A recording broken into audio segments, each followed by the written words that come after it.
Good evening, Pallets and Mercs. Today we are going back in time a little bit to one of the first videos about the mechs that TED Talks Battletech had in the air order. At least according to this playlist. This one's about the awesome 8 Quebec and its variants. So, with that said, grab your popcorn, grab your drinks, and let's roll the film. The Black Pants Legion, Battletech Mechwarrior lore, the AWS 8 Quebec awesome and its variants.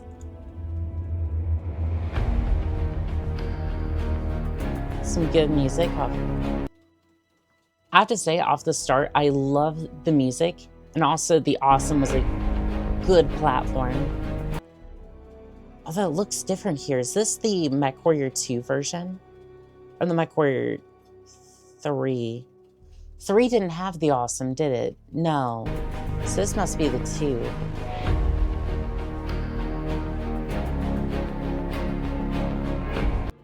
I'm sorry. No, this must be the Mechwarrior 2, like, classic version. Because how are you going to tell me this Warhammer Mad Cat looking mech is an awesome? Because the awesome is usually wider and bulkier than this thing. It looks like an ogre, essentially. To be fair, that's the version I've seen most often.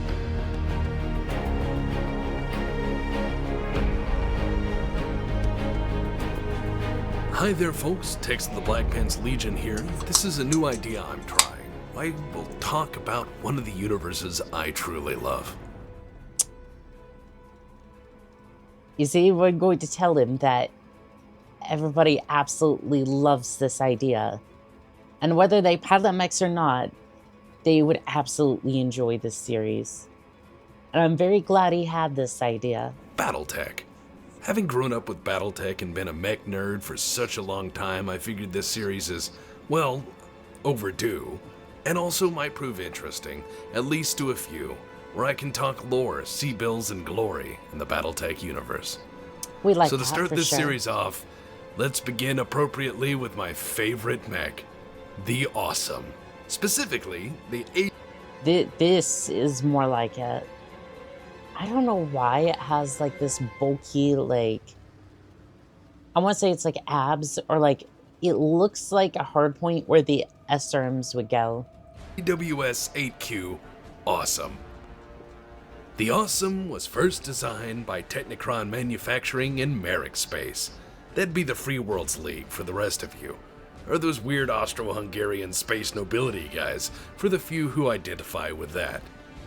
Starting production in 2665, the Awesome was intended originally to replace the Striker, which is one of those classic Star League-era assault mechs that had been...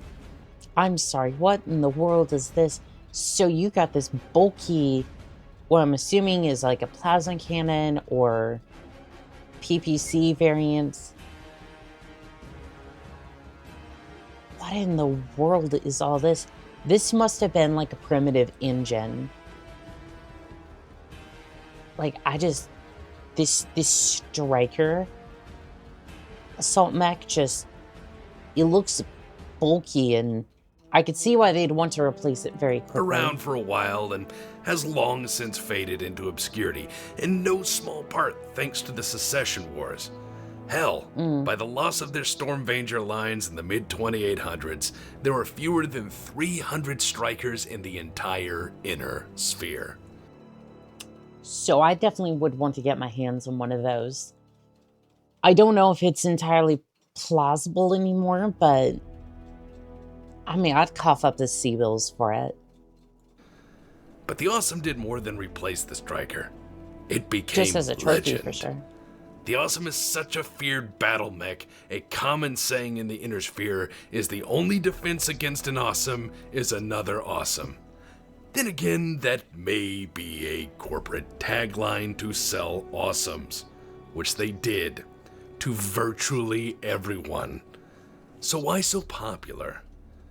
The list of features is incredibly pleasing. It's a towering mech with about 3 PPCs and enough heat sinks to make even the other mechs kind of blush. To make me blush, because there is absolutely no reason this thing should skimp out on heat sinks. Because if you're fielding 3 PPCs, then you're gonna need to it. Every mercenary lord and Inner Sphere successor state alike. Concentrating principally on an energy-based weapons platform with 28 heat sinks to keep things relatively cool, the Awesome can maul anything that walks and be the last mech standing every time.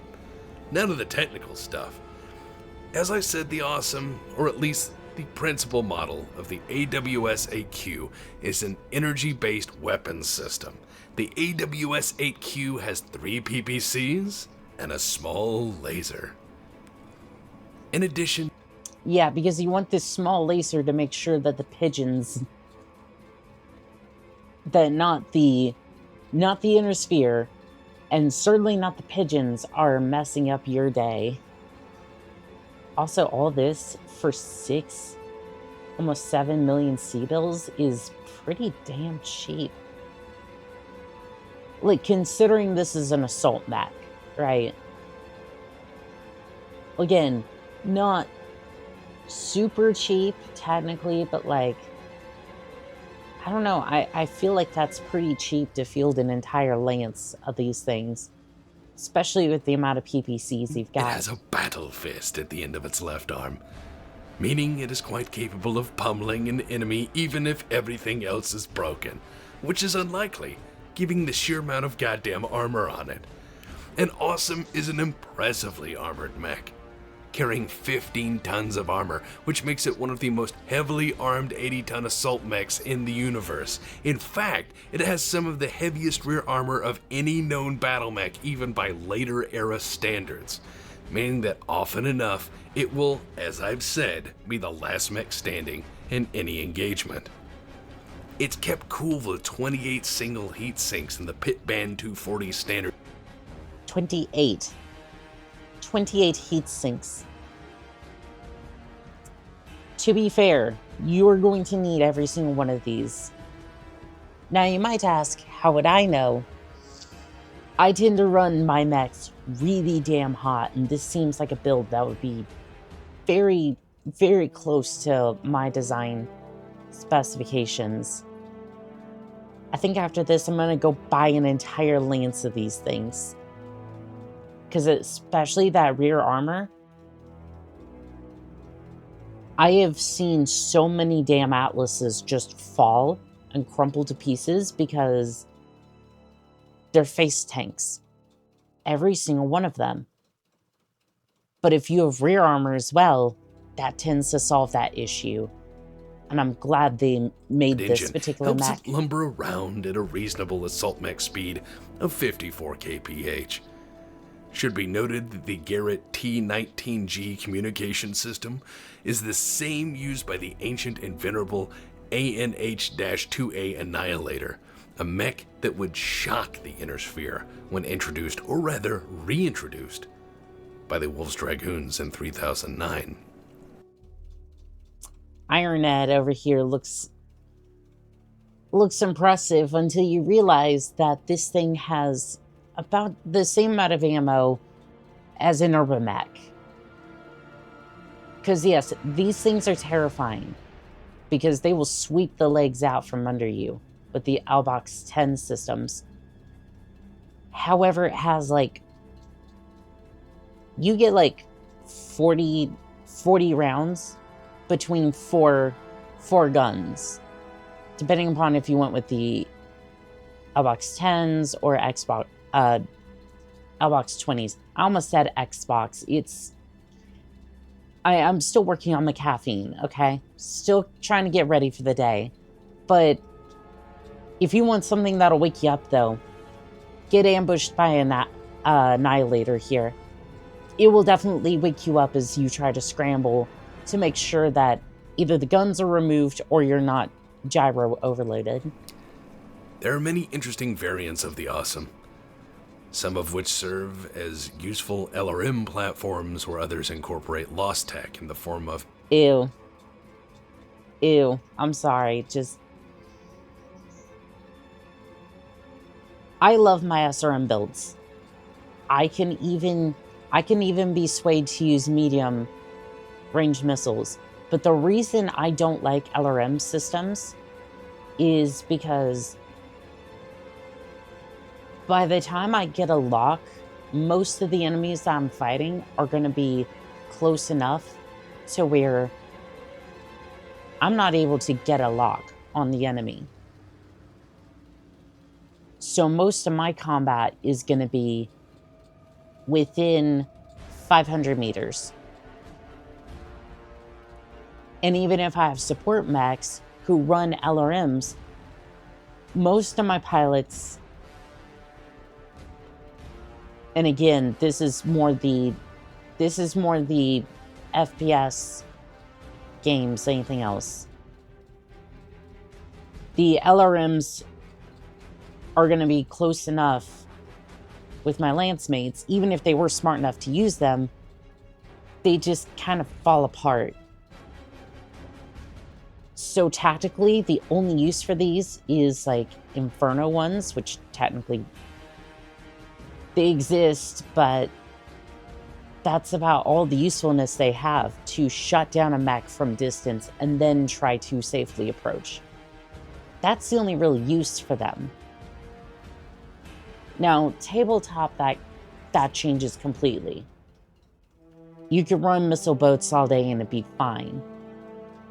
But this variant or the PPC variant is probably going to be engines or ERPPCs or even double heat sinks. Manufactured and sold through 3 consortiums over its history, Technicron, Irian Battlemechs Unlimited, and Lycombe Davion Introtech, the Awesome is a readily available and surprisingly affordable mech for any mercenary unit or house guard. Comparatively... Yeah, I was surprised, like 6, almost 7 million C-bills is actually really cheap for what I would consider to be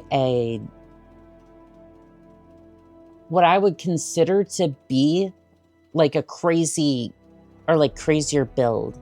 The AWS 8Q costs a modest 6.5 million C-bills, whereas a similar 80-ton mech like the Victor and Thug are well over 8 million.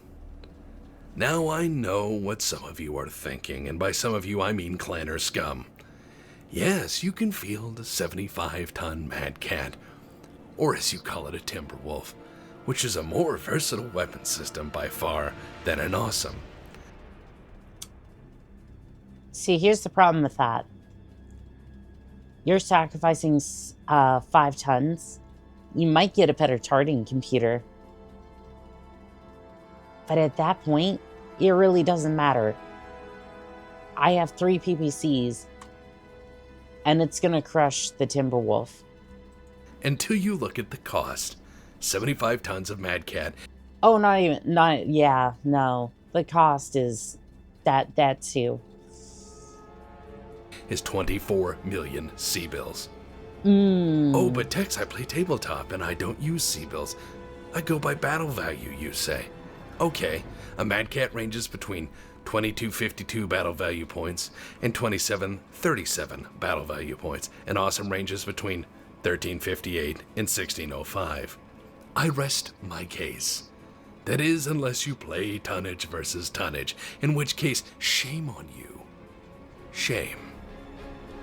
Honestly, either way you slice it, like, I can buy basically an entire lance for 1 Mad Cat.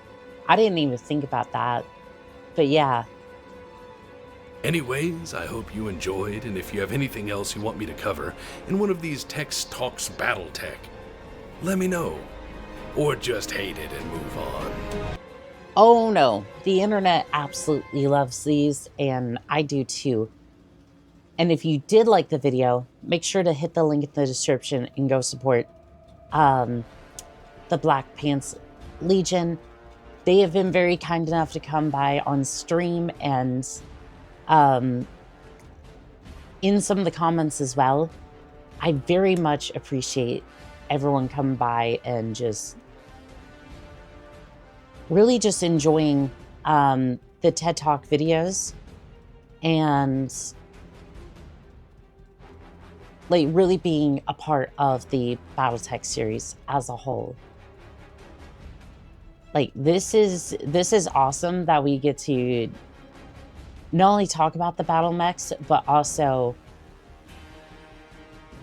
get to play some of the older games as well. But with that, this has been Call Sign Annika, signing out.